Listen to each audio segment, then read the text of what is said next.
Hello दोस्तों, स्वागत है आपका हमारे चैनल पर, जहां हम आपको किताबों का ज्ञान सरल और रोचक तरीके से पहुंचाते हैं। आज हम आपके लिए लेकर आए हैं एक ऐसी किताब की कहानी जिसने लाखों लोगों की सोच और जिंदगी को बदल दिया है। हम बात कर रहे हैं रॉबर्ट कियोसाकी की बेस्ट सेलर किताब रिच डैड पुअर डैड की। यह किताब आपको पैसे की समझ, फाइनेंशियल एजुकेशन और अमीर बनने की मानसिकता को गहराई से समझने का मौका देती है। इसमें दो डैड्स की कहानियां हैं, एक अमीर डैड और दूसरे गरीब डैड। दोनों के विचार और फैसले किस तरह से उनकी आर्थिक स्थिति को प्रभावित करते हैं, यही इस किताब का मुख्य संदेश है।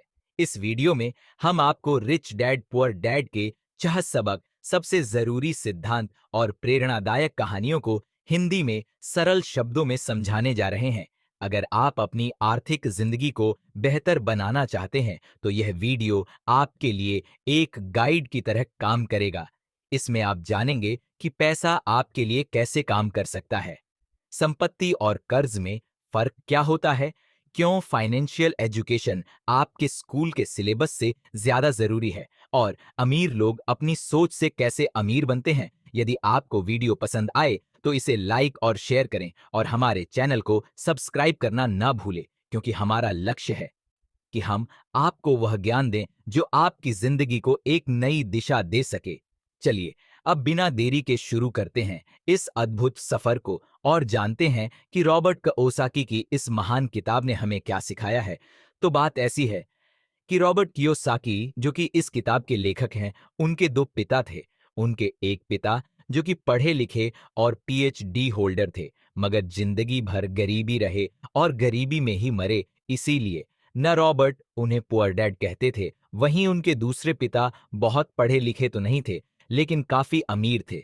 इसीलिए रॉबर्ट उन्हें रिच डैड बुलाते थे। तो अब यह सोचने की बात है कि किसी भी इंसान के एक ही वक्त में दो पिता कैसे हो सकते हैं। तो इसका जवाब यही है कि उनके गरीब पिता यानी कि रियल पिता का एक ही सपना था कि रॉबर्ट खूब मेहनत से पढ़ाई करने के बाद किसी बड़ी सी कंपनी में नौकरी करके अपने भविष्य को सुरक्षित कर ले। मगर रॉबर्ट के दूसरे पिता जो कि अमीर थे, वह एक्चुअली में रॉबर्ट के दोस्त माइक के पिता थे, और वह चाहते थे कि रॉबर्ट अपनी जिंदगी में कुछ चैलेंजेबल में ही नहीं सीखे जाते। कुछ सबक ऐसे होते हैं जिन्हें इंसान अपनी जिंदगी के तजुर्बे से ही सीखता है। तो स्कूली पढ़ाई सिर्फ आपको अच्छे ग्रेड्स तो दिला सकती है, लेकिन जिंदगी की पढ़ाई बहुत कुछ सिखाती है। बेशक पढ़ाई लिखाई की अपनी अहमियत है, मगर सिर्फ इसके भरोसे बैठ करके ही सब कुछ हासिल नहीं किया जा सकता। तो चलिए जानते हैं कि एग्जैक्टली हमें क्या करना है और कैसे करना है। उसके लिए पहला सबक कहता है कि अमीर लोग पैसे के लिए काम नहीं करते। सुनने में थोड़ा अजीब है, लेकिन इस लाइन को समझने के लिए यह कहानी आपकी काफी मदद करेगी। तो होता ऐसा है कि एक आदमी था जिसके पास एक गड्ढा था। जब भी उसे अपने गधे से कुछ मेहनत करवानी होती थी तो वह एक गाजर को उसके सामने लटका देता था। उस गाजर को देखते ही गधा उसे खाने के लालच में काम करता चला जाता था। उसे बड़ी उम्मीद थी कि एक दिन वो उस गाजर तक पहुंच ही जाएगा। अभी उस आदमी के लिए तो एक अच्छी खासी तरकीब बन गई काम करवाने की, मगर बेचारे गधे को कभी भी वह गाजर नहीं मिल पाई। अब पूछिए क्यों? क्योंकि वह गाजर बस एक छलावा है। बहुत से लोग ठीक उस गधे की तरह ही होते हैं। वह मेहनत पर मेहनत के लिए चले जाते हैं, इस उम्मीद में कि एक दिन वह अमीर बन जाएंगे, मगर पैसा उनके लिए महज एक सपना बनकर रह जाता है। इस सपने के पीछे भागने से आप उस तक कभी नहीं पहुंच सकते। तो पैसे के लिए काम करने की बजाय पैसे को अपने लिए काम करने दीजिए। जब आप अमीर बनना चाहते हैं तो सिर्फ पैसे कमाने के लिए काम ना करें, क्योंकि जिस तरीके से हम अमीर बनने की राह में कदम बढ़ाते हैं, हमारा डर और लालच हम पर हावी होने लगता है कि कहीं हम गरीब के गरीब ही ना रह जाएं। बस इसी डर से हम और ज्यादा मेहनत करने में जुट जाते हैं। फिर हमारा लालच हम पर हावी होने लगता है। हम उन सारी खूबसूरत चीजों की कल्पना करने लगते हैं जो पैसे से हासिल की जा सकती है। अब यही डर और लालच हमें ऐसे चक्कर में उलझा देता है जो कि कभी भी खत्म नहीं होता। तो हम अब और मेहनत करते हैं कि और ज्यादा कमा सके, और फिर हमारा खर्च भी उसी हिसाब से बढ़ने लगता है। तो इसी को अमीर डैड राइट रेस कहते हैं। अब इसका नतीजा यह हुआ कि हम पैसे कमाने के लिए हद से ज्यादा मेहनत करते हैं, खर्च करते हैं, और यह एक ट्रैप है, यानी कि यह एक जा है। और आपको लालच और डर का यह ट्रैप अवॉइड करना है, क्योंकि हम में से ज्यादातर लोग जो अमीर होना चाहते हैं वह इसी ट्रैप का शिकार हो जाते हैं।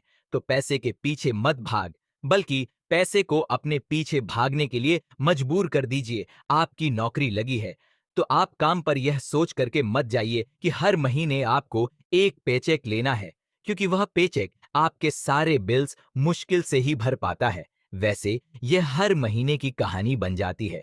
फिर तंग आकर के आप कोई दूसरी नौकरी ढूंढ करके और ज्यादा मेहनत करने लगते हैं, लेकिन तब भी आप पैसे के लिए ही काम कर रहे होते हैं। और यही वजह है कि आप कभी भी अमीर नहीं बन पाते। सच का सामना कीजिए। आपकी जवाबदेही खुद के लिए है, न कि दूसरों के लिए। तो आपके जो भी सवाल है वह आप खुद से पूछिए, क्योंकि उनका जवाब सिर्फ आपके ही पास है। क्या आप सिर्फ इसलिए काम कर रहे हैं कि आपकी जिंदगी में सिक्योरिटी रहे, एक ऐसी नौकरी जहां से आपको निकाले जाने का कोई डर ना हो, या फिर आप सिर्फ दो पैसे कमाने के लिए काम करते हैं और आपको लगता है कि एक दिन आप इस तरीके से अमीर हो जाएंगे? क्या बस यही आपको सेटिस्फाई करने के लिए काफी है? अगर आपका जवाब हाँ है, तो मुझे आपकी सोच पर बड़ा अफसोस है, क्योंकि आपने जो अमीर बनने का सपना देखा है ना, वह कभी पूरा नहीं होने वाला। आप हमेशा गरीबी में ही झेंगे। लेकिन अगर आपका जवाब ना है, तो आपका पहला कदम यह होगा कि सबसे पहले आप अपने मन से डर को हटा दीजिए, क्योंकि ज्यादा पैसा ना कमा पाने का डर और लालची आपको बगैर सोचे समझे काम करने के लिए मजबूर करता है। और हमारा यही कदम हमें नाकामयाब की तरफ धकेल है। बेशक हम सबके अंदर डर और चाहत की भावना होती है, और यह नेचुरल है, लेकिन उन्हें खुद पर इतना हावी ना होने दीजिए कि हम उनके बस में होकर के उलटे सीधे फैसले लेने लग जाएं। बेहतर होगा कि हम जो भी करें पहले उसके बारे में खूब सोच ले। हमेशा दिल से नहीं, बल्कि मांग से काम ले। हर सुबह अपने आप से पूछिए कि क्या आप उतना कर पा रहे हैं जितना कि आपको करना चाहिए?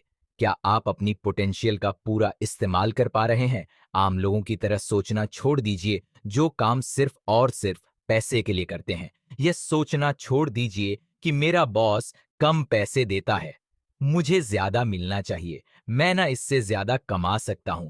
एक बात याद रखिए, आपकी परेशानियों के लिए सिर्फ आप जिम्मेदार हैं, कोई और नहीं। बॉस अगर आपकी सैलरी को नहीं बढ़ा रहा है, तो उसे इल्जाम मत दीजिए। जब आप खुद की प्रॉब्लम्स की जिम्मेदारी लेते हैं, तो सिर्फ आप ही उसका हल निकाल सकते हैं।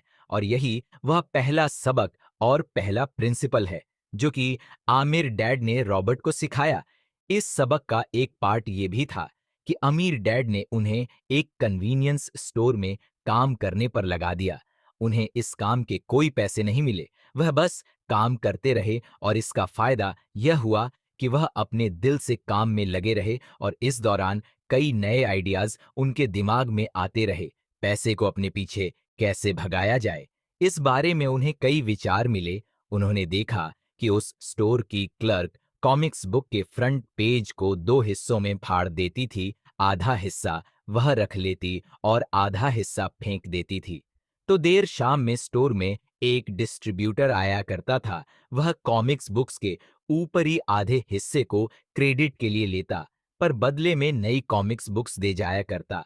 तो एक दिन उन्होंने उस डिस्ट्रीब्यूटर से पूछा कि क्या वह पुरानी कॉमिक्स बुक्स ले सकते हैं। वह इस शर्त पर मान गया कि वह उन कॉमिक्स को बेचेंगे नहीं। यह उनके दिमाग में बिजनेस का एक नया आइडिया था।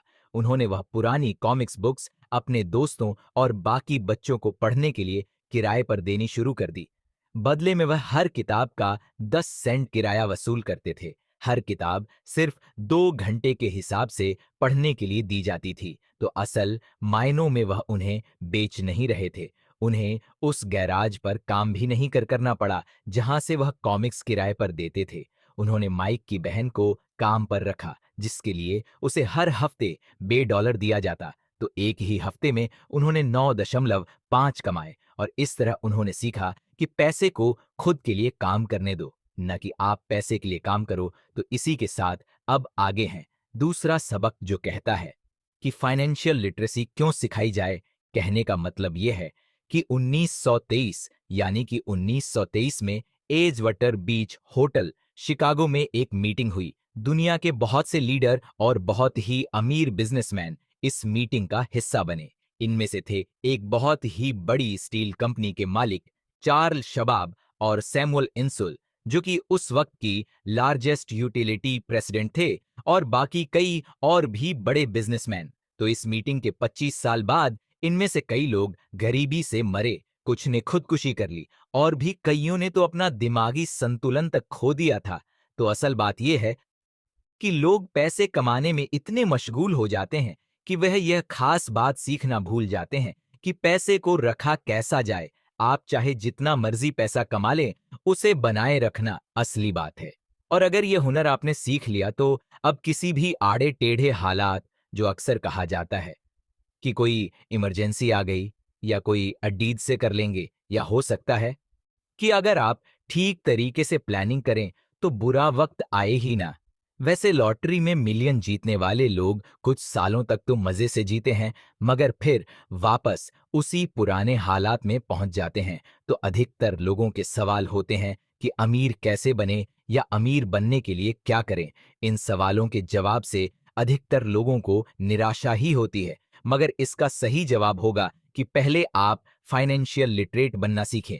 देखिए, अगर आपको एम्पायर स्टेट बिल्डिंग खड़ी करनी है तो सबसे पहले आपको एक गहरा खड्डा खोदना पड़ेगा, फिर उसके लिए एक मजबूत नींव रखनी पड़ेगी। लेकिन अगर आपको एक छोटा सा घर बनाना हो तो एक 6 इंच कंक्रीट स्लैब डाल करके भी आपका काम चल जाएगा।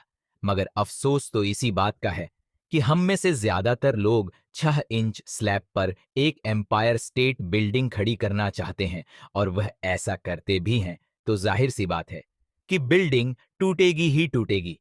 गरीब डैड रॉबर्ट से बस यही चाहते थे कि वह खूब पढ़ाई करें, लेकिन अमीर डैड उसे फाइनेंशियली लिटरेट बनाना चाहते थे। ज्यादातर स्कूल सिस्टम बस घर बनाना सिखाते हैं, मजबूत फाउंडेशन नहीं। स्कूली शिक्षा और पढ़ाई की अपनी अहमियत है, मगर असल जिंदगी में यही सब कुछ नहीं है। और इसी के साथ आगे है तीसरा सबक, जो कि कहता है कि लायबिलिटीज और एसेट्स के बीच में फर्क समझे और हमेशा एसेट्स खरीदे। वैसे सुनने में ये बड़ी आसान सी बात लगती है ना, लेकिन यही एक नियम है जो आपको अमीर बनाने में मदद करेगा। अक्सर गरीब और मिडिल क्लास लोग लायबिलिटीज को यानी कि जिम्मेदारियों को एसेट्स समझ लेते हैं, यानी कि अपनी संपत्ति समझ लेते हैं। मगर अमीर जानता है कि असल में एसेट्स होते क्या हैं और वह वही खरीदता है। अमीर डैड किस यानी कि आइडल एस किस प्रिंसिपल में यकीन रखते हैं, जिसका मतलब है कीप इट सिंपल स्टूपिड। उन्होंने लेखक और उसके दोस्त माइक को यही सिंपल बात सिखाई, जिसकी बदौलत वह इतनी मजबूत फाउंडेशन रखने में कामयाब रहे। इसी की यही सिंपल बात है कि लायबिलिटीज यानी कि अपनी जिम्मेदारियों और एसेट्स यानी कि संपत्ति के बीच में फर्क को समझे और एसेट्स खरीदे। लेकिन अगर ये इतना ही सिंपल है तो हर आदमी अमीर होता है ना, मगर यहां पर मामला उल्टा है। ये एक्चुअली में इतना सिंपल है कि हर कोई इस बारे में सोचता तक नहीं है। लोगों को लगता है कि उन्हें लायबिलिटीज और एसेट्स के बीच में फर्क पता है, मगर उन्हें सिर्फ लिटरेसी के बारे में मालूम है, फाइनेंशियल लिटरेसी के बारे में नहीं। मतलब ये कि इनकम स्टेटमेंट को प्रॉफिट और लॉस का स्टेटमेंट मानकर चलना चाहिए।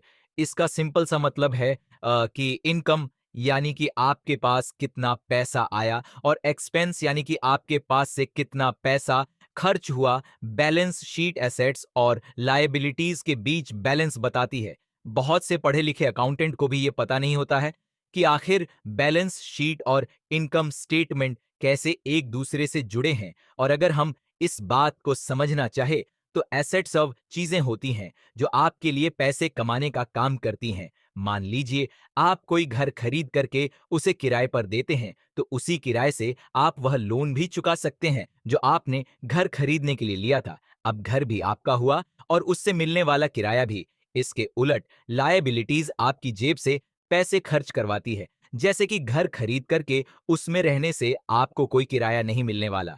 तो अब आप समझ गए होंगे कि अगर अमीर बनना है तो एसेट्स खरीदिए और गरीब ही रहना है तो लायबिलिटीज। अमीर लोगों के पास ज्यादा पैसा इसलिए होता है कि वह इसके ISS keep it simple stupid principle पर यकीन करते हैं। वहीं दूसरी तरफ गरीब लोग इस प्रिंसिपल को ठीक से समझ ही नहीं पाते। इसीलिए इस बात पर जोर दिया जा रहा है कि सिर्फ लिटरेट नहीं बल्कि फाइनेंशियल लिटरेट बनिए। सिर्फ नंबर से कुछ नहीं होता। फर्क तो तब पड़ता है जब आप अपनी कहानी खुद लिखे। अधिकतर परिवारों में देखा गया है कि जो मेहनती होता है उसके पास पैसा भी ज्यादा होता है, मगर उसका फायदा क्या जब सारा पैसा लायबिलिटीज में ही खर्च हो जाए। तो आइए समझते हैं कि मिडिल क्लास आदमी अपना पैसा किस तरीके से खर्च करता है, और अगर यही उनका तरीका रहता है तो सारी जिंदगी वह मिडिल क्लास ही बनकर रहेंगे, या क्या पता उससे भी नीचे चले जाएं। क्योंकि आप देख सकते हैं कि उनका सारा पैसा लायबिलिटीज यानी कि जिम्मेदारियों में ही खर्च हो रहा है। कभी मौत गज, कभी रेंट, कभी car loan, house loan, credit card का बिल, फीस, बिजली का बिल और भी ना जाने क्या क्या। उनकी सारी कमाई इसी में खर्च हो जाती है। दूसरी ओर गरीब लोग हैं जिनकी कोई लायबिलिटी तो नहीं है, मगर उनके कोई एसेट्स भी तो नहीं होते। वह भी पैसा कमाते हैं, सैलरी पाते हैं, मगर हर रोज के खर्चों में उनका सारा पैसा उड़ जाता है। माना कि एक गरीब आदमी $1000 कमाता है, उसमें से $300 वह अपने छोटे से घर के किराए में खर्च करता है। $200 उसके ने जाने का किराया, $200 टैक्स और $300 खाने और कपड़ों में खर्च हो जाता है। तो अब उसके पास बचा क्या? कुछ भी नहीं। और कभी कभी तो उधार लेकर के भी उसे काम चलाना पड़ता है, जिससे कि वह और भी ज्यादा गरीब हो जाता है। इसके विपरीत अमीर लोग एसेट्स खरीद के रखते हैं, फिर उनके वह एसेट्स उन्हें और पैसा कमा कर देते हैं। उनकी कमाई इस तरह 2 से 4, 4 से 8 होती जाती है। अधिकतर अमीर लोग दिमाग से काम लेते हैं और वह हर लोन पर लेकर उसे किराए पर लगा देते हैं। बिना मेहनत के हर महीने किराया मिलता है, जिससे वह अपना लोन भी चुकता कर लेते हैं। इसे कुछ यूं समझते हैं, आप मानिए कि लोन की इंस्टॉलमेंट ना डॉलर है, तो यह अपने घर का $2 किराया वसूल करेंगे, डॉलर बैंक को देंगे। लर अपनी जेब में तो हो गया ना, बिना मेहनत के पैसा कमाना। तो एक्चुअली में अमीर डैड और गरीब डैड के बीच बस सोच का फासला है। अपना पैसा कैसे खर्च करें, सिर्फ यही मुद्दे की बात है और कुछ नहीं। 1967 के दिनों में अगर बच्चों से पूछा जाता था कि वह बड़े होकर क्या बनेंगे, तो सबके पास यही जवाब होता था कि वह अच्छे ग्रेड्स लाएंगे और डॉक्टर बनेंगे, इंजीनियर बनेंगे। तब सबको यही लगता था कि अच्छे ग्रेड्स लेकर के वह बहुत पैसा कमा सकेंगे। हालांकि उनमें से बहुत बच्चे आज बड़े होकर के डॉक्टर बन चुके हैं। बावजूद इसके उनमें से काफी लोग आज भी फाइनेंशियली स्ट्रगल करते नजर आएंगे, क्योंकि उन्हें हमेशा यही लगा कि ज्यादा पैसा कमाने से उनकी सारी परेशानियां दूर हो जाएंगी। मगर आज के दौर में ऐसा नहीं है। आज बहुत से बच्चे फेमस एथलीट बनना चाहते हैं, या फिर CEO, या फिर कोई मूवी स्टार या रॉक स्टार, क्योंकि उन्हें पता है कि सिर्फ अच्छी पढ़ाई और अच्छे ग्रेड्स के भरोसे बैठ करके वह करियर में सक्सेस नहीं पा सकते। आजकल फाइनेंशियल नाइटमेयर बहुत आम हो गया है। अक्सर नए शादीशुदा जोड़े ये सोचते हैं कि उनकी सैलरी अब डबल हो जाएगी, क्योंकि दोनों जने कमा रहे हैं। एक छोटे से घर में रहते हुए वह अब बड़े घर के सपने देखते हैं, इसीलिए वह पैसा बचाना शुरू कर देते हैं। इसकी वजह से उनका सारा ध्यान सिर्फ अपना कैरियर बनाने पर होता है। उनकी कमाई बढ़ने लगती है तो जाहिर है उसी हिसाब से खर्चे भी बढ़ेंगे। तो मुद्दा मामला ऐसा है कि अब जब आप फाइनेंशियल लिटरेट हुए बिना पैसा बनाते हैं या बिना सोचे समझे उसे खर्च करते हैं, तो होता यह है कि आप पहले से भी ज्यादा खर्चा करने लगते हैं। ये एक ऐसा चक्कर है जो फिर से चलता ही रहता है। नई जोड़े ने अब इतना पैसा कमा लिया है कि वह एक बड़ा घर खरीद सके। उन्हें तो यही लगेगा कि वह अब थोड़े अमीर हो गए हैं, मगर असलियत तो ये है कि बड़े घर के साथ उन्होंने नई लायबिलिटीज भी खरीद ली है। उनके केंज फ्लो में अब प्रॉपर्टी टैक्स का खर्च बढ़ गया है। अब उन्हें एक नई गाड़ी भी चाहिए, फर्नीचर भी चाहिए, सब कुछ नया। उनकी लायबिलिटीज बढ़ती ही चली जा रही है और ज्यादातर होता यही है कि इनकम के साथ साथ खर्चे भी बढ़ने लगते हैं। फिर एक दिन अचानक इस सच्चाई का खुलासा होता है, मगर तब तक हम इस राइट रेस में बुरे तरीके से फंस चुके होते हैं। फिर ऐसे ही लोग हमारे लेखक रॉबर्ट के पास आकर के पूछते हैं कि अमीर कैसे बना जाए। अब यही सवाल तो मुसीबत की जड़ है, क्योंकि सबको लगता है कि पैसा ही हर चीज का इलाज है। यह मानना ही एक बड़ी गलती है। उनकी समस्या यह नहीं है कि वह ज्यादा पैसा नहीं कमा रहे, बल्कि यह है कि जो कुछ उनके पास है उसे हैंडल कैसे करें। वैसे एक कहावत है जो यहां पर लागू होती है, जब तुम खुद को एक गहरे गड्ढे में पाओ तो और खोदना छोड़ दो। क्योंकि ज्यादातर लोग पब्लिक स्पीकिंग से घबराते हैं। मनोचिकित्सक यानी कि साइकेट्रिस्ट का मानना है कि लोग इसीलिए घबराते हैं क्योंकि उन्हें रिजेक्शन का डर होता है, औरों से अलग होने का डर होता है।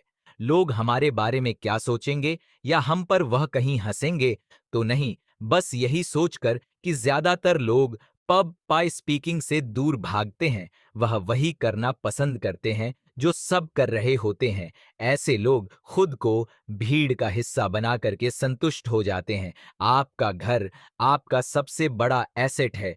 लोन लीजिए।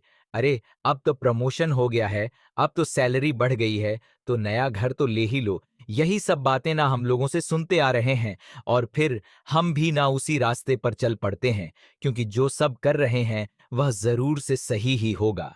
भाई, इतने सारे लोग मिलकर के कोई गलती तो नहीं कर सकते ना, ऐसा हम सोचते हैं, राइट? मगर नहीं, ऐसा बिल्कुल भी नहीं है।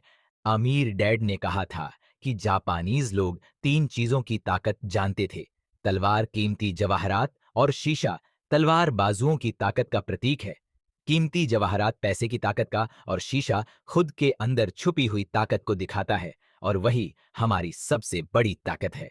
जब आप खुद को जानते हैं शीशे के सामने, अगर आप खुद से सवाल पूछ सकते हैं कि मैं सही हूं या मुझे भी भीड़ का हिस्सा बनकर रहना चाहिए, तो जो जवाब आपको मिलेगा बस वही आपकी असली ताकत है।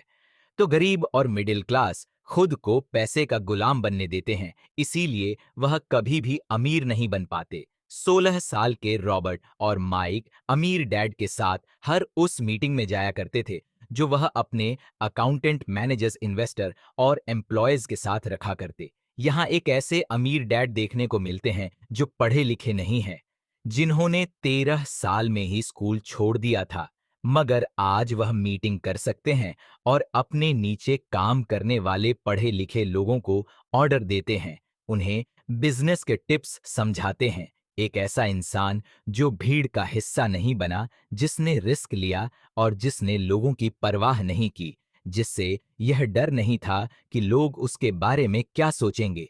इन मीटिंग्स का नतीजा यह हुआ कि लेखक और उनका दोस्त दोनों स्कूली पढ़ाई में मन नहीं लगा पाए। जब भी उनकी टीचर कोई काम देती थी, उन्हें रूल्स के हिसाब से करना होता था, तो उन्हें एहसास हुआ कि स्कूली पढ़ाई किस तरीके से बच्चों की प्रतिभा को निखरने नहीं देती, उसे दबा देती है। उनकी क्रिएटिविटी को मारकर उन्हें एक सांचे में डालकर इस समाज का एक मशीनी हिस्सा भर बना देती है। और उन्हें टीचर की इस बात से भी इनकार था कि अच्छे ग्रेड्स लाकर के ही सक्सेसफुल और अमीर बना जा सकता है। वैसे एक दिन रॉबर्ट की अपने गरीब डैड से बहस हो गई। उनके पिता का मानना था कि उनका घर उनके लिए सबसे बेस्ट इन्वेस्टमेंट है, मगर वह एक रेड रेस में भाग रहे थे। उनकी इनकम और खर्चे बराबर ही थे। उन्हें पूरा करने के लिए उनके पास एक पल की भी फुर्सत नहीं थी। यही बात रॉबर्ट उन्हें समझाना चाह रहे थे कि उनके पिता के लिए वह घर एसेट नहीं बल्कि लायबिलिटी है। घर पर उनके पैसे खर्च हो रहे थे, बदले में मिल कुछ नहीं रहा था। यह बात उनके गरीब डैड नहीं समझ पा रहे थे। तो बस यही फर्क था गरीब और अमीर डैड के बीच में। खैर, उनकी बहस तो चलती रही। उन्होंने अपने गरीब पिता को बताया कि अधिकतर लोगों की जिंदगी लोन चुकाने में ही निकल जाती है। जिस घर को वह खरीदते हैं उसके लिए वह 30 साल तक लोन भरते हैं, फिर एक और बड़ा घर लेते हैं और अपना लोन रिन्यू कराते हैं। अब घर की कीमत भी उसी हिसाब से बढ़ेगी या नहीं, यह निर्भर करता है। कुछ लोग ऐसे भी हैं जिन्होंने घर खरीदने के लिए एक बड़ी रकम ली थी। जितनी घर की कीमत नहीं थी, उससे ज्यादा कर्ज उनके सर पर चढ़ गया। इसका सबसे बड़ा नुकसान लोगों को यह होता है कि वह बाकी जगह इन्वेस्टमेंट नहीं कर पाते, क्योंकि उनका सारा पैसा उस घर पर लगा है। उन्हें कभी इन्वेस्टमेंट करने का मौका ही नहीं मिल पाता और ना ही वह इस बारे में कुछ सीख पाते हैं। और इसी तरीके से कई एसेट्स उनके हाथों से निकल, अगर इसके बदले लोग सिर्फ एसेट्स पर ध्यान दें तो उनका फ्यूचर कहीं ज्यादा बेहतर हो सकता है। अब उदाहरण के लिए, रॉबर्ट की पत्नी के पेरेंट्स एक बड़े से घर में शिफ्ट हो गए। उनका सोचना था कि अपने लिए बड़ा और नया घर लेना एक सही फैसला है। इसीलिए तो हम एसेट कॉलम पर इतना ज्यादा जोर दे रहे हैं ना, कि आपकी इनकम कॉलम पर। और यही फाइनेंशियली एक्सप्रेस मायने में एसेट्स। मैं ये नहीं कहूंगी कि आप कोई कार्ड लीजिए, क्योंकि वह मेरी नजर में एसेट्स यानी कि संपत्ति नहीं है। क्योंकि जैसे ही आप उसे चलाना शुरू करते हैं, वह अपनी कीमत का 25% खो देती है। अब किस तरह के एसेट्स खरीदे जाने चाहिए, यहां हम आपको कुछ उदाहरण देते हैं। ऐसा बिजनेस जहां आपकी मौजूदगी जरूरी ना हो, जो दूसरे लोग आपके लिए चलाएं, क्योंकि आप वहां पर ज्यादा वक्त देंगे तो वह बिजनेस नहीं, नौकरी होगी। दूसरा है रियल एस्टेट पर पैसा लगाएं। तीसरा है स्टॉक और बांड खरीदे। तो जब एसेट खरीदे तो अपनी पसंद की चीजों पर पैसा लगाएं, क्योंकि आपका मन होगा तभी आप उस पर ध्यान दे पाएंगे। अगर उसमें आपकी रुचि होगी तो आप उसे बेहतर समझ पाएंगे। रॉबर्ट को रियल एस्टेट और स्टॉक्स में रुचि थी, खासकर छोटी कंपनीज में इन्वेस्ट करना। अपने अमीर डैड की सलाह पर उसने अपनी नौकरी कभी नहीं छोड़ी। वह जॉब करता रहा, साथ ही अपने एसेट कॉलम को बड़ा और मजबूत बनाता चला गया। एक पैसा भी जो आप कमाते हैं उसे बेकार ना जाने दें, अपने पैसे को अपना गुलाम मानकर चलिए, जो कि आपके लिए काम करें। आप लग्जरी खरीदना चाहते हैं, शौक से खरीदे, कोई बड़ी बात नहीं। मगर यह ना भूले कि अमीर और मिडिल क्लास में यही सोच का फर्क है। जहां मिडिल क्लास पैसा आते ही पहले लग्जरी में खर्च करेगा, वहीं अमीर आदमी उसे अंत में खरीदेगा। और इतना समझ लेने के बाद अब अगले सबक में आप अमीर लोगों के सबसे बड़े सीक्रेट के बारे में जानेंगे। तो पांचवां सबक कहता है कि अमीर पैसा इन्वेंट करते हैं। अलेक्जेंडर ग्राहम बेल ने टेलीफोन इन्वेंट करने के बाद उसे पेटेंट कर दिया था। इनका बिजनेस बढ़ा और संभालने में मुश्किल होने लगी, तो वह वेस्टर्न यूनियन गए और उन्हें अपना पेटेंट और छोटी सी कंपनी $1 लाख में बेचने की पेशकश की। उस वक्त की वेस्टर्न यूनियन के प्रेसिडेंट ने पेशकश को ठुकरा दिया। उन्हें यह दाम कुछ ज्यादा ही लग रहे थे। और फिर उसके बाद एक बड़ी कंपनी AT&T का जन्म हुआ। रॉबर्ट 1984 से प्रोफेशनल तौर पर पढ़ा रहे हैं। एक चीज जो हजारों लोगों को पढ़ाने के बाद उन्होंने जानी, तो वह यह कि उन सब लोगों में पोटेंशियल था, बल्कि हर एक इंसान में पोटेंशियल है, जो कि हमें महान बना सकती है।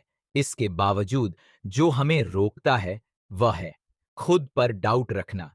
स्कूल छोड़ने के बाद हमें पता चलता है कि जिंदगी में आगे बढ़ने के लिए सिर्फ ग्रेड्स ही काफी नहीं होते। जैसे सिर्फ स्मार्ट लोग ही आगे नहीं बढ़ते, बल्कि वे बढ़ते हैं जो कि बोल्ड भी होते हैं।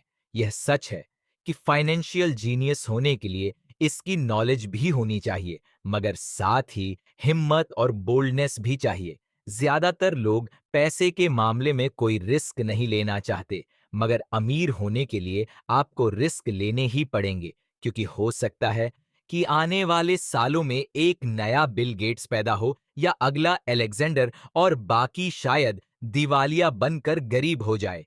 अब यह आपकी मर्जी है, आप इनमें से क्या बनना चाहते हैं। अगर आप अपना फाइनेंशियल IQ बढ़ाते हैं तो बहुत कुछ हासिल कर सकते हैं, और अगर नहीं तो आने वाले साल और भी डरावने हो सकते हैं, क्योंकि हर पुराना जाता है तो नया आता है। तो जो आज है वही सबसे खुशहाल वक्त है। आज के दौर में लोग ज्यादा फाइनेंशियली स्ट्रगल कर रहे हैं क्योंकि उनकी सोच अभी भी पुरानी है। फिर वे अपनी गलती ना मानकर या तो अपने बॉस को इल्जाम देंगे या नई टेक्नोलॉजी को, जो कभी कल के दौर में एसेट था वही आज लायबिलिटी बन चुका है। तो आपको अपडेट रहने की जरूरत है। रॉबर्ट ने एक गेम डिजाइन किया जिसे वह किंच फ्लो कहते हैं। यह लोगों को सिखाता है कि पैसा कैसे काम करता है, अमीर बनने की राह क्या है और राइट रेस से बाहर कैसे निकले। यह सारी चीजें इस गेम से समझाने की कोशिश की गई है। एक दिन एक औरत आई गेम खेलने के दौरान। उसने एक बोट कार्ड जीता, जिसका मतलब था कि उसने उस गेम में एक बोट जीती। वह औरत बड़ी खुश हुई, मगर जब उसे पता चला कि वोट लेने के लिए तो उसे एक बड़ी रकम टैक्स भरनी होगी, तो उसकी खुशी गायब हो गई। वह वोट उसके लिए अब एसेट नहीं बल्कि लायबिलिटी बन गई। उसे पता चला कि ऐसे तो यह वोट उसकी जान ही ले लेगी। उसे यह आइडिया समझ में ही नहीं आया और रिफंड की मांग की। उसे उसके पैसे वापस मिल गए और वह चली गई। मगर बाद में उसने फोन करके बताया कि उसे अब गेम का आइडिया कुछ समझ में आने लगा था। वह उस गेम से अपनी लाइफ को जोड़ करके देख पा रही थी पैसा कैसे काम करता है। इस बात को समझ ना पाने की वजह से उसका गुस्सा जायज था। हम भी अक्सर यही करते हैं, जो बात हमारी समझ से परे होती है उस पर गुस्सा आता है और हम जिंदगी की हर परेशानी के लिए उसे बलामे करना शुरू कर देते हैं। मगर अगर ठंडे दिमाग से सोचे तो यह तरीका एकदम गलत होगा। बेहतर होगा कि हम उन्हें समझने की कोशिश करें तो गेम ऑफ लाइफ जीत सकते हैं। बहुत से लोग केज फ्लो गेम में खूब पैसा जीतते हैं, फिर उन्हें समझ ही नहीं आता कि उस पैसे का क्या करें, तो वह है रान होने लगते हैं। इसकी वजह है उनकी पुरानी सोच जो आगे नहीं बढ़ने देती, और फिर वह बाद में सारा पैसा ही हार बैठते हैं। कुछ लोग कहते हैं कि वे हार गए क्योंकि उनके पास सही पत्ते नहीं थे। बहुत से लोग इस तरह जिंदगी में सही मौकों की तलाश में बैठे रहते हैं। कुछ लोग तो सही मौका मिलता भी है तो उसका फायदा नहीं उठा पाते, क्योंकि वह कहेंगे कि उनके पास पैसा ही नहीं था। अब कुछ ऐसे भी होते हैं जिन्हें पैसा और मौका दोनों मिले, फिर भी वह कुछ हासिल नहीं कर पाए, क्योंकि एक्चुअली में वह समझ ही नहीं पाए कि यह एक अपॉर्चुनिटी है। फाइनेंशियल इंटेलिजेंस का मतलब है कि आप पैसे को लेकर कितने क्रिएटिव हो सकते हैं अगर आपको मौका मिलता है। तो बगैर पैसे के आप क्या करेंगे, और अगर पैसा है मगर मौका नहीं तो उस सूरत में आप क्या करेंगे? यह सब आपकी फाइनेंशियल इंटे पर निर्भर करता है। ज्यादातर लोग इस बात का एक ही सल्यूशन जानते हैं कि खूब मेहनत करके खूब पैसा कमाया जाए, लेकिन आपको सीखना है कि अपने लिए मौका कैसे पैदा किया जाए, ना कि उसके इंतजार में बैठे रहे। सबसे खास बात अमीरों की जो है वह ये है कि उन्हें पता है कि पैसा असली चीज नहीं है, असली चीज है इसका सही मतलब जानना। यह जान लेना कि जो हमें चाहिए वह हम इससे बना सकते हैं। हमारा दिमाग हमारे लिए सबसे बड़ा एसेट होता है। यही हमें सुपर रिच बना सकता है या सुपर पुअर निर्भर करता है कि हम कैसे इसका इस्तेमाल करें। जो लोग सफल हैं उनके साथ कदम मिलाकर चलना है। तो आपको यह सीखना पड़ेगा कि पैसा बढ़ाने की चाहत को खुद के अंदर कैसे पैदा करें। आपको अपने सबसे बड़े एसेट यानी कि आपके दिमाग को इन्वेस्ट करने की जरूरत है। आपको फाइनेंशियली इंटेलिजेंट होना पड़ेगा।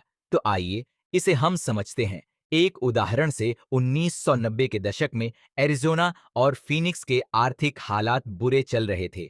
वहां के लोगों को हर महीने $100 बचाने की सलाह दी जा रही थी। बुरे वक्त के लिए पैसा बचाने का विचार कुछ हद तक सही भी है, मगर उस पैसे का क्या फायदा जो आप जमा करते जाते हैं। इससे तो अच्छा है कि उनका कुछ हिस्सा इन्वेस्ट किया जाए जो कि आगे चलकर आपको फायदा दे। खैर, बात करते हैं एरिज़ोना और फेनिक्स के लोगों की जो आर्थिक तंगी झेल रहे थे।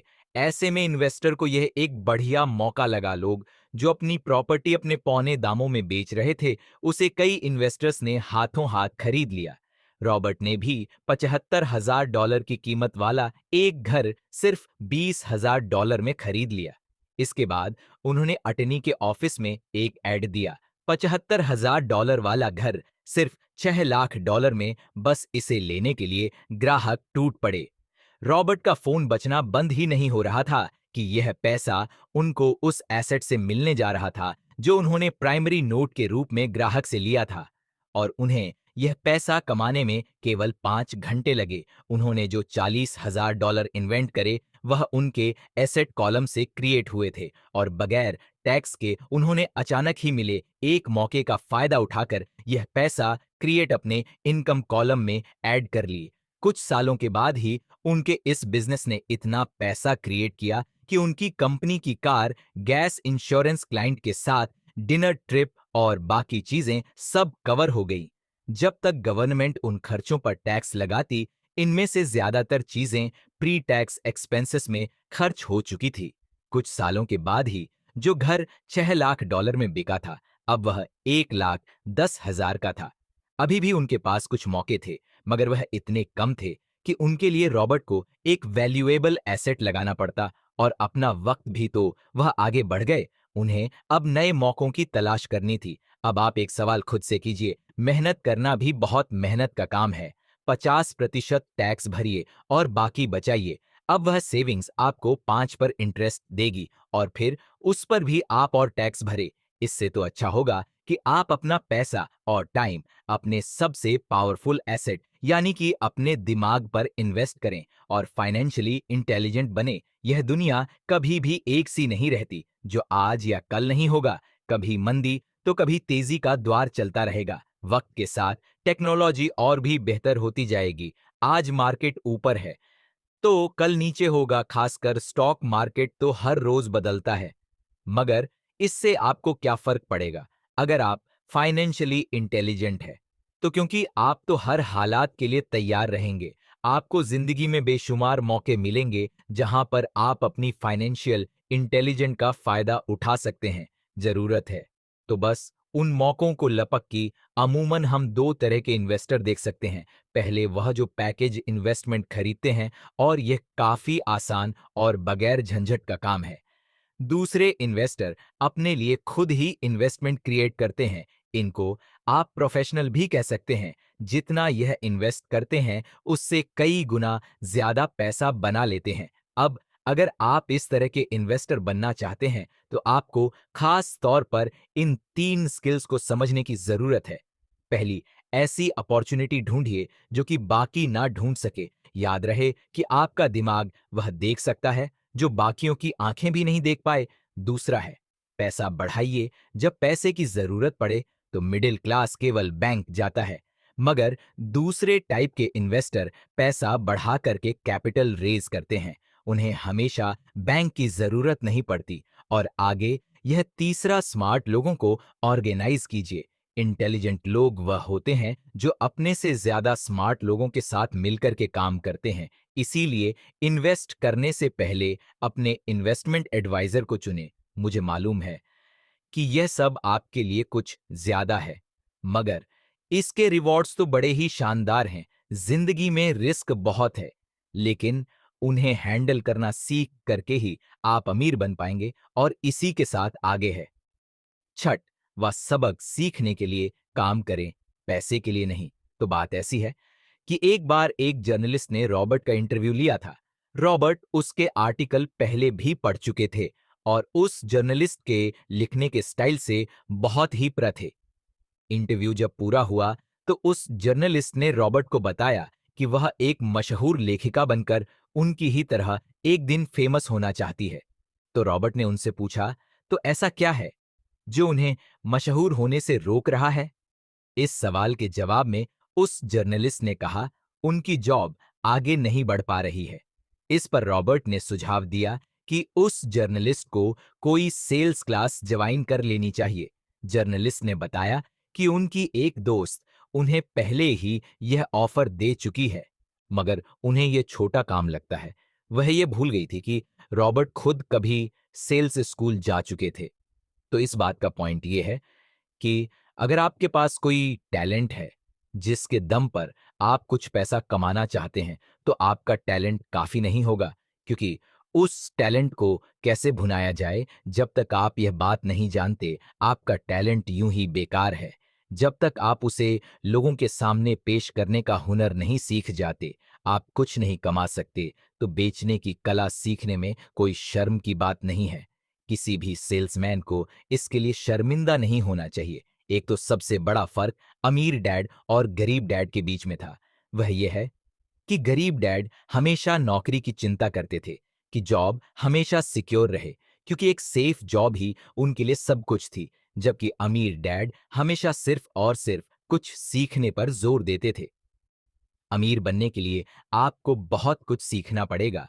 इसके अलग पहलू को देखिए तो स्कूल हमें रिवॉर्ड करते हैं किसी एक ही खास चीज में महारत के लिए। इसका एक उदाहरण देखिए, जब डॉक्टर मास्टर की डिग्री लेते हैं तो उसके बाद किसी एक स्पेशल फील्ड में डॉक्टरेट करते हैं, जैसे कि पीडियाट्रिक या कुछ और, मतलब एक छोटे से विषय पर उन्हें बहुत पढ़ना पड़ता है उस फील्ड में महारत के लिए, और यही उनका रिवॉर्ड होता है। ऐसे ही बहुत कुछ जानने के लिए जो थोड़ा बहुत आप सीखते हैं, वह नॉलेज तभी आएगी जब आप अलग अलग कंपनीज के लिए काम करेंगे, दुनिया की अलग अलग चीजों को जाएंगे, चीजें कैसे काम करती है, ये सभी बातें अनुभव करेंगे, तभी आपकी नॉलेज बढ़ेगी। शायद यही वजह थी कि अमीर डैड छोटे रॉबर्ट और माइक को अपने साथ लेकर जाते थे जब वे अपने डॉक्टर, अकाउंटेंट्स, लॉयर या किसी प्रोफेशनल से मिलने जाते। जब रॉबर्ट ने मैरिन कॉर्प्स ज्वाइन करने के लिए अपनी पिंग जॉब छोड़ी, तो उसके गरीब मगर पढ़े लिखे पिता समझ नहीं पा रहे थे कि रॉबर्ट ने ऐसी शानदार नौकरी क्यों छोड़ी। वे गलत तरह से इस फैसले से सख्त निराश हुए। रॉबर्ट ने उन्हें समझाने की हर मुमकिन कोशिश की कि उनका ऐसा करना क्यों जरूरी था, मगर उन्हें तो यह बात हजम ही नहीं हो रही थी। रॉबर्ट ने उन्हें कहा कि वह सीखना चाहते हैं कि खुले आसमान में कैसे उड़े। उन्हें जानना था कि वर्कर्स की टीम को कैसे हैंडल किया जाए। किसी भी कंपनी को अपने बलबूते पर चलाना कितना मुश्किल काम है। रॉबर्ट यह सब सीखना चाहते थे।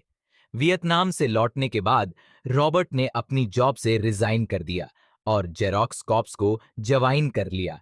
उन्हें यह नौकरी किसी फायदे के लिए नहीं चाहिए थी।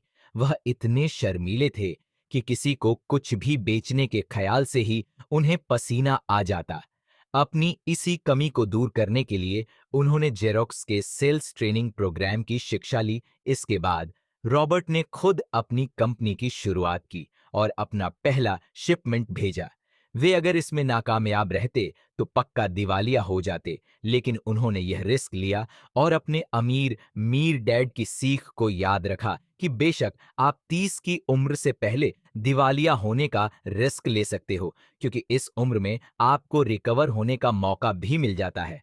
ज्यादातर एम्प्लॉय अपने वर्कर्स को इतना तो पे करते हैं कि वह काम छोड़कर ना जाए, और ज्यादातर वर्कर भी जी फाड़ करके इसीलिए मेहनत करते हैं कि वह काम से निकाले ना जाए। इसीलिए तो उन्हें सिर्फ अपनी सैलरी और कंपनी से मिलने वाले फायदों से ही मतलब होता है। इस सोच के साथ उनके कुछ साल तो बढ़िया गुजरते हैं, मगर यह लंबे समय तक काम नहीं करता। तो क्यों ना आप वह सब कुछ अभी सीखें जो आप सीखना चाहते हैं, इससे पहले कि आपको एक खास प्रोफेशन अपने लिए चुने। क्योंकि अगर एक बार आपने अपना प्रोफेशन चुन लिया तो आप हमेशा के लिए उसी में बंद कर रह जाएंगे। तो दोस्तों, इसी के साथ ये समरी यहीं पर समाप्त होती है। धन्यवाद।